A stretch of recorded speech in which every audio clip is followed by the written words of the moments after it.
Sometimes it takes a good stressful test, a pushing, a stretching of ourselves to find out what our real priorities are. I asked Barry Phelps to 10-minute toward day 2 of the Torah portion of Toldot, talking about generations here. And let's go to those generations of Yitzhak and Rivka. Let's go to Esau and Jacob. Bereshit, or Genesis, chapter number 25. And it says in verse 27 and following, and the boys grew up, and Esau became a man knowing how to hunt, a man of the field, while Jacob was a complete man dwelling in tents. That does not mean he's mama's boy sitting around sewing and washing dishes. This is a man of tent study, perhaps. The rabbis teach that he was a man who studied with Shem, the son of Noah, and Eber, learning Torah. He was a complete man. It says that Yitzhak loved Esau because he ate of his wild game, but Rivka loved Jacob. Jacob cooked a stew, and Esau came in from the field, and he was weary. Keyword weary, we'll talk about that in a minute. And Esau said to Jacob, please feed me with that same red stew, for I am weary. That is why his name is called Edom.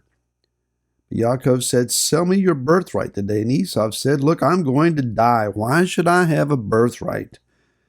Jacob said, swear to me today. And he swore to him and sold his birthright to Jacob. He got a bowl of red lentil stew out of it. So what's going on here?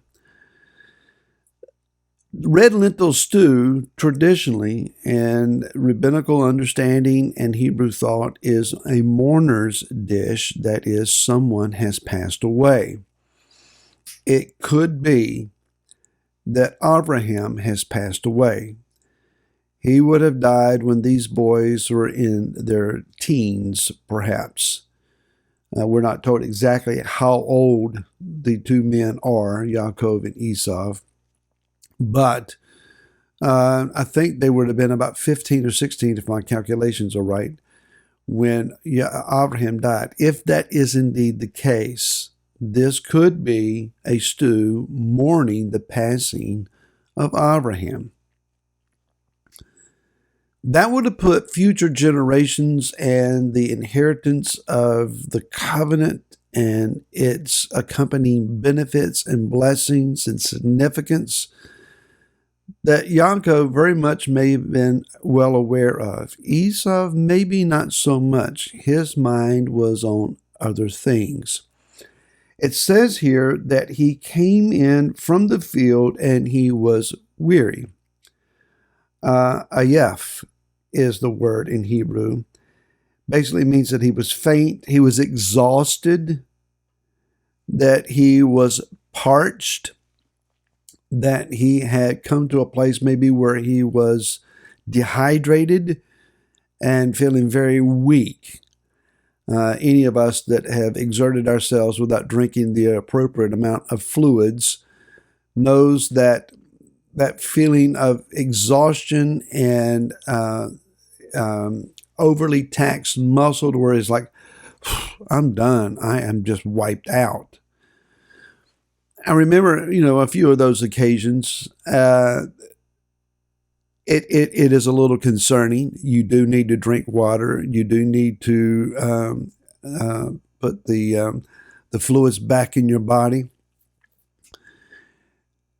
But you're not going to die, at least not, unless you really ignore your symptoms. Esau would have known, I need to drink some water. I need some fluids. I need to get a little something to eat. But to sell his birthright, there's a phrase that has come to me concerning this. Esau was exaggerating the physical to the exception of the spiritual. The exaggeration of the physical to the exception of the spiritual. The covenant, the birthright that is his as the firstborn, to receive the covenant is extremely significant. It should have been in his mind. It should have been very valuable to him. But he, as a man of the field, and I'm not saying that everyone who loves to hunt and fish and be outdoors would experience this, but he was so wrapped up in that quality of life, the physical dirt, the hunt, the chase of seeking to capture something was so prominent and so dominant is the word I'm looking for upon him, that the physical ruled him. A quick reading of Romans chapter 8, which I encourage you to do, will begin to divide between the life that is lived according to the physical, which Rav Shaul in that setting says leads to death, as opposed to those who live according to the Spirit, which leads to life. Yaakov, while he was not a perfect man, while he was in desperate need of some refinement himself, was nevertheless focused on what is primarily important. He was not going to allow the physical to dominate the spiritual. Now, he had a lot of the physical to get rid of, but his focus was in the right direction at least. Esau so promoted the physical that he neglected the spiritual altogether until it became suddenly important to him later on.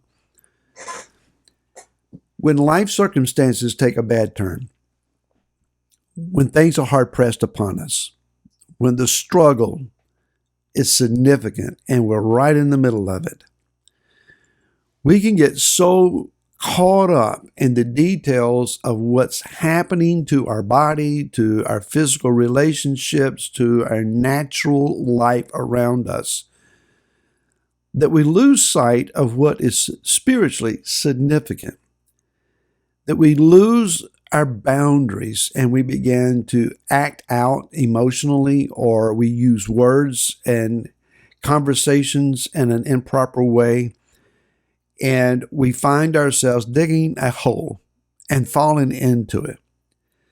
Easily done. All you have to do is just be the natural man.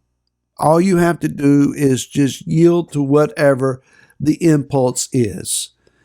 Tempers get short, emotions get strained, words come out of our mouth too quickly, and we end up regretting it. Instead of stopping, we just plow right on through that field. And so I'm too far in it now to stop.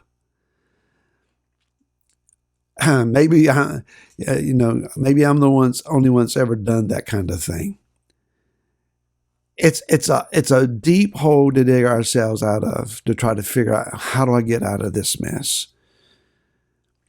When life takes those kinds of turns, when those circumstances come upon us, instead of capturing us as Esau would have trapped game for food, let us reach out and cry out to the heavens and try to discern some boundaries, some meaning, some understanding. Right now, at the time of this recording, the IDF, the Israeli Defense Forces in Israel, are being pushed in an extreme physical contest. We must pray for them that they do not lose sight of the covenant, because it cannot be just about the conquering and vanquishing of a terrorist enemy, which needs to be done, but it also must be that they are fighting for what is covenant-oriented. The land must not be allowed to be taken by those who have no covenant promise attachment to it. They're fighting for the generational blessing of the covenant given to Abraham, of which they are heirs. Let us join them in that prayer. Meanwhile, realizing our own contests, our own struggles, likewise, are covenant-oriented.